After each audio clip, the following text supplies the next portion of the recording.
भगवान की कथा अमृत है, श्री राम का रूप अमृत है और श्री राम का जो नाम है वह तो ऐसा विलक्षण अमृत है कि उस अमृत की महिमा का समस्त शास्त्रों में, ग्रंथों में और श्री रामचरितमानस में बहुधा अनेक प्रसंगों में उसे प्रस्तुत किया गया। जैसे समुद्र मंथन से अमृत निकला, इसी प्रकार से गोस्वामी जी ने ये कहा कि यह जो राम नाम का अमृत है वह किस समुद्र से प्रकट हुआ और जो वह समुद्र का मंथन किया था, उस अमृत का पान तो देवताओं ने किया था, पर यह कौन सा समुद्र है और मंथन के द्वारा इसमें कौन सा अमृत निकला और इस अमृत का पान किसने किया, इसका संकेत गोस्वामी जी वंदना प्रसंगों के एक श्लोक में करते हैं। और वो श्लोक है, ब्रह्माम्भोधि समुद्भवम कलिमल प्रध्वंसनम चापेयम श्रीमच्छम मुखेन्द्र सुंदर वरे संशोभितम सर्वदा संसारामय भेषजम सुकरम श्री जानकी जीवनम धन्यास्ते कृतिनः पिबन्ति सततम श्री राम नामामृतम। ब्रह्म का अभिप्राय है वेद ही समुद्र है और उस वेद समुद्र में मंथन करने पर अनेक रत्न प्राप्त हुए। और आप वेदों का यदि अध्ययन करें अथवा वेदों का जो ब्रह्मण है, विस्तार है, पुराणों का वर्णन करें तो उसमें अनेक सद्गुणों का, साधनों का, उपासना का अनेकानेक रूप प्रस्तुत किया गया। और जैसे उस समुद्र में निकले हुए रत्न के अनेक इच्छुक थे, का इसी प्रकार से वेद के द्वारा कोई व्यक्ति यज्ञ करता है और यज्ञ के माध्यम से वह अपने कामनाओं की पूर्ति करता है। जब किसी के हृदय में, मन में कोई कामना उत्पन्न हो तो वेदों का अध्ययन करने पर प्रतीत होता है कि यदि वेद विधि से यज्ञ किए जाएं तो उसमें व्यक्ति की कामना पूर्ण होती। तो कामना की पूर्ति भी वेद मंत्रों के द्वारा की जाती है।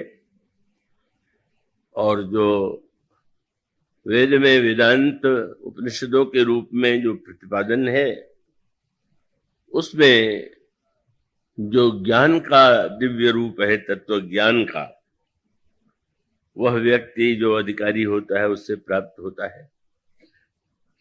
और उस वेद के माध्यम से मनुष्य के जीवन के जो समस्याएं हैं, रोग हैं, शोक हैं, उनके निवारण के अनेक उपाय विद्यमान। पर उस समुद्र के मंथन में जब राम नाम निकला तो राम नाम की महिमा से व्यक्ति या जो वहां के उपस्थित अधिकारी थे वो परिचित नहीं थे। और इसका तात्पर्य बड़ी सरलता से समझा जा सकता है कि भगवान के नाम में 2 अक्षर है। तो अब राम शब्द को सुन करके व्यक्ति के मन में विश्वास होना अत्यंत कठिन है। अगर ये कह दिया जाए कि राम नाम ही सर्वश्रेष्ठ है, सर्वाधिक कल्याणकारी है, या ये कह दिया जाए कि नाम तो भगवान से भी बड़ा है, तो भले ही व्यक्ति ग्रंथ में पढ़ता हो, लेकिन उसको सरलता से विश्वास नहीं होता। तो इसका अभिप्राय यह है कि जैसे जब आप यज्ञ करते हैं तो यज्ञ का दृश्य तो बड़ा ही आकर्षक होता है।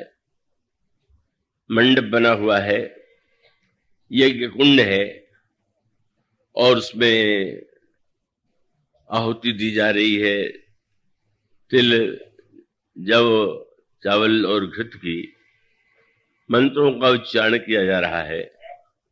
तो स्वाभाविक रूप से यज्ञों के विस्तार को देख करके व्यक्ति के मन में ऐसा विश्वास होना स्वाभाविक है कि जब यह इतने विस्तार से हमने विधि विधान से यज्ञ किया तो यज्ञ परम कल्याणकारी।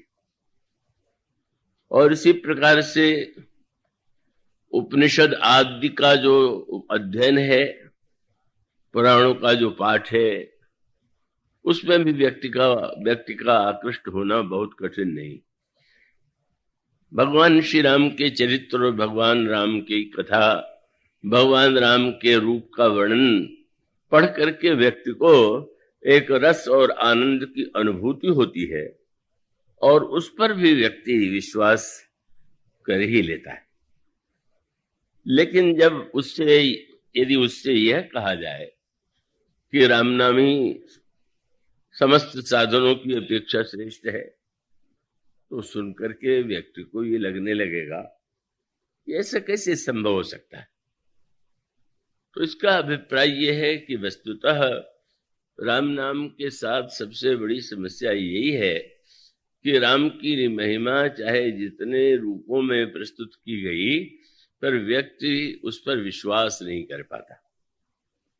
उसकी आस्था उस पर उस प्रकार से नहीं उसके मन को आकृष्ट करती जैसी यज्ञ आदि में, पूजन आदि में विस्तार के कर्मकांड और क्रियाकलाप में व्यक्ति को आकर्षण की अनुभूति होती है।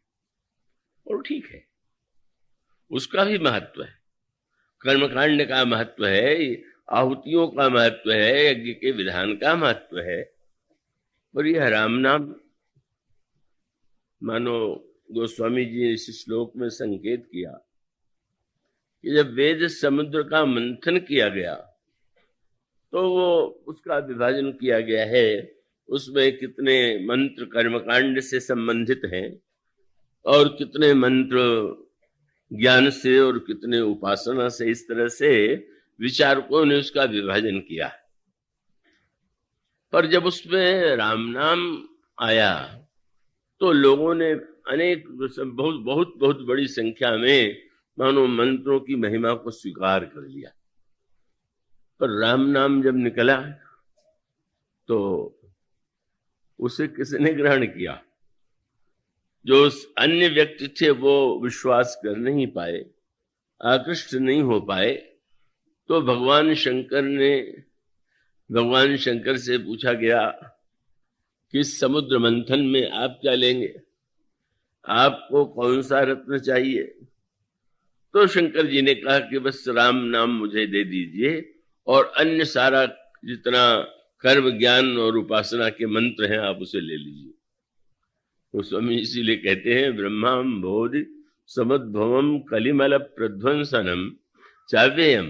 और किसने मुख पर धारण किया? श्रीमच्छंभु मुखेंदु सुंदर बरे। शंकर जी के मुख पर वो राम नाम का अमृत भगवान शिव ने धारण कर लिया। भगवान शिव कौन है? मूर्तिमान विश्वास है।